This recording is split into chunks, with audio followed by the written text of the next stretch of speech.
I have tripled an insane number of bases with this brand new attack strategy, and now I'm sharing it with you. In this video, I'm going to show you exactly how you can bring a ton of triples with this new attack. If you like this strategy, then don't forget to subscribe to the channel.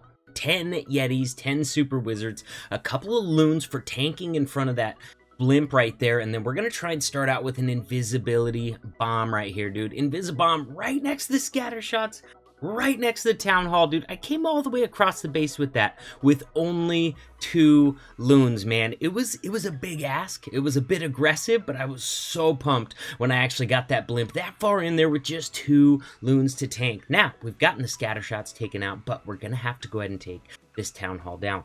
How can I do this without wrecking through so many of my Yetis first? So I'm gonna send in an invisibility spell and my royal champion straight into the town hall to get it out nice and early. Once I pop her ability, she should be able to take down that town hall along with the other structures really close to it right there. So traded royal champion for town hall. I'm pretty happy with that. All right, sometimes, you know, that royal champion can come in really handy on the backside of a base, but when you have the opportunity to do a 1-for-1 trade for that town hall, you're always gonna get good value out of that. Now, I do have 2 jump spells with this composition, really only when I'm hitting bases, testing it with bases in Legends. So, you know, depending on the war base, man, you're gonna have to make some changes. What do you need to get all the way through that base? Maybe it's just some wall breakers and a jump. Maybe you do need both jumps. You're gonna have to kind of figure that out as you go on whatever war base you're facing. But in Legends, you don't get to pick the attack for base. You just go in with the same attack on every single base. You don't know what's going to happen. So I use those 2 jump spells just to make sure I was going to be able to get all the way through the base. Now, we still got Super Wizards, a few of them alive behind those Yetis. And one of the things Yeti's really great at, one of the reasons I love this army, is really countering those single target Infernos. Yeah, they can lock onto and burn through those Yetis, but then they're going to release those Yeti Mites, which do a really good job of tanking and taking out those single target Infernos, really saving your heroes behind them. As a result, look at this. I got a full health queen still left, dude. She's still got her ability. She's still got all of her health.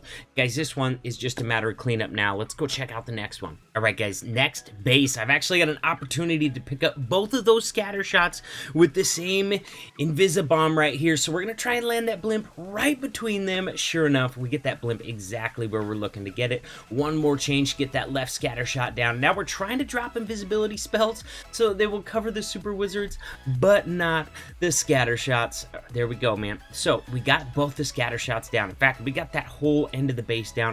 If I just drop like a single wizard over here, he can go ahead and cut out the rest of these structures. And he was dropped so close to that mortar, the mortar couldn't even aggro on him. Now we've cut that ring of structures. We've definitely cut the ring of defenses, but we're not using hogs or loons, so it's not really a ring of defenses. You just gotta cut the ring out in a certain spot. That way your troops stick together all around one side of the base instead of splitting up. If they split up and go 2 directions, most of the time they're gonna die. So now we're trying to get maximum value out of those jump spells, and that's why you're gonna see me use that one right there to bring them inside of that single target Inferno compartment. That's all set. Same jump's also gonna open up access to the Eagle Artillery. Now, next jump, we're gonna be opening up that Town Hall compartment and continuing to connect that middle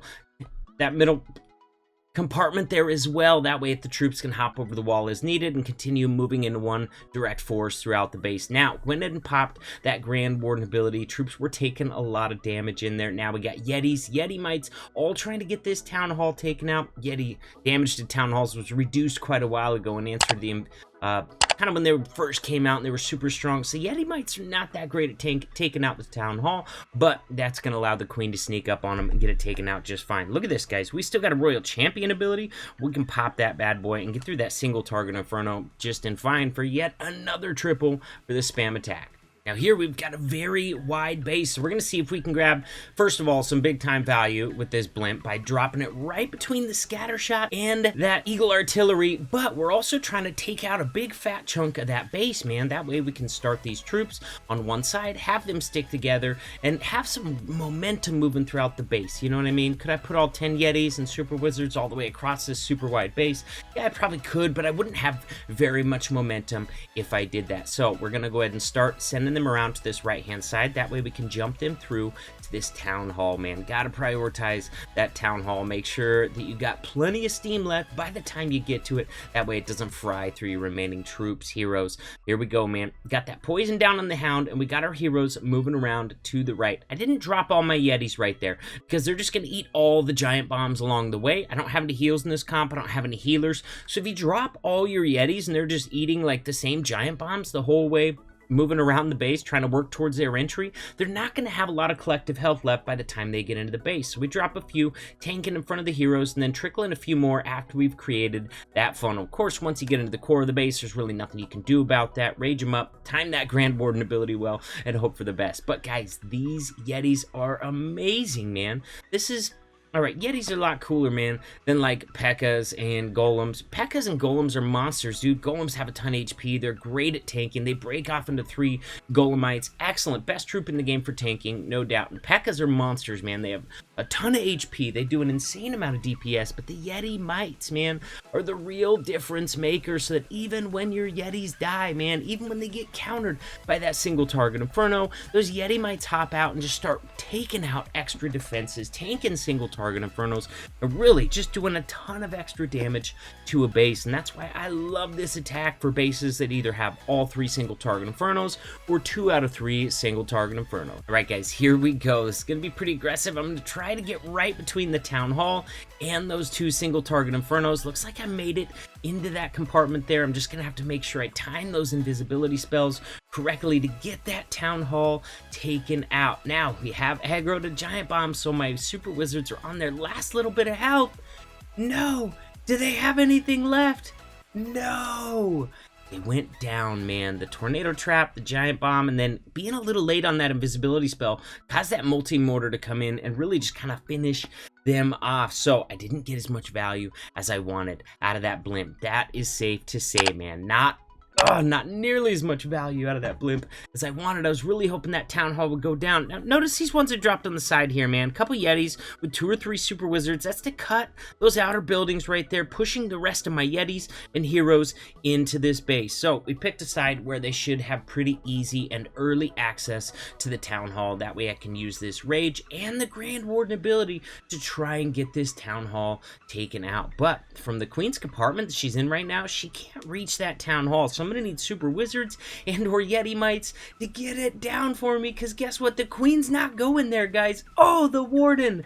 The warden helps the 2 super wizards take the town hall down. Now we're bringing in the royal champion from the top left. Important to note, in this comp, I do have 2 hog riders to tank for the royal champion.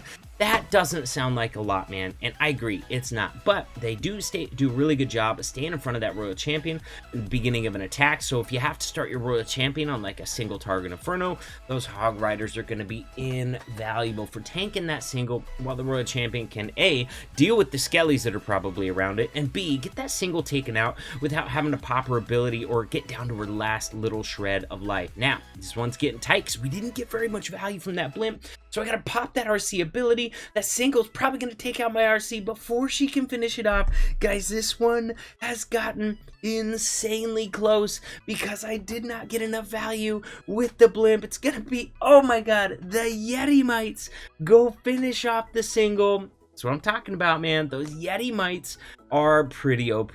All right, guys, next base is up, and I cannot ignore the amount of value that's out here. So I'm going to go ahead and pre-rage and just try and time these drops correctly. Invisibility spell, drop. And then we start counting to 4 and dropping those additional invisibility spells. I'm trying to get the town hall and both of those scatter shots. And ladies and gentlemen, they are down. We got a defending Ice Hound in the enemy clan castle. But you know what? This corner is going to be so much easier to deal with the town hall and both of the scatter shots down, dude. Are you kidding me? That was wild stuff. Now we got heroes in, trying to get that hound finished off, trying to get that enemy RC finished off. Now we're trying to deal with those ice pups, but a few super wizards are going to be a big help in getting those dealt with. Now my heroes were going to the left, All of them were, until that tornado trap made them think twice. Luckily, I've done enough funneling on that right-hand side with the blimp that they're still going to continue to go to left, even though that tornado trap was really trying to pull them out of there. Now we're jumping into the base, and this second jump spell is going to come in really handy, man. I need to try and see if I can open up as many of these Inferno Tower compartments as I possibly can. So I'm going to open up the first two. We got a lot of troops in there. They should be able to take advantage of those jumps. And here we go. Now, we're sending those 2 Hog Riders in straight to that single target Inferno. In case those Super Wizards weren't up to the task of taking it out, my Royal Champion would have taken it out just fine with a little bit of help from those 2 Hogs. And look at those 2 Hog Riders, man. Because of those 2 little Hog Riders, my Royal Champion still has not taken damage yet. Right now, she's just now starting to take a little bit of damage. Now we got a king and some Yetis that are trying to get in front of her, do some extra tanking for her as well. Super Wizards are doing a great job on cleanup, by the way. Every time they hit those tightly packed structures or defenses, they just leave a swath of destruction in their wake. Now we got another 2 Yeti mites tanking that single for the Royal Champion. That's going to allow her to get it taken out. And guys, we've got another triple with the mass Yeti Super Wizards.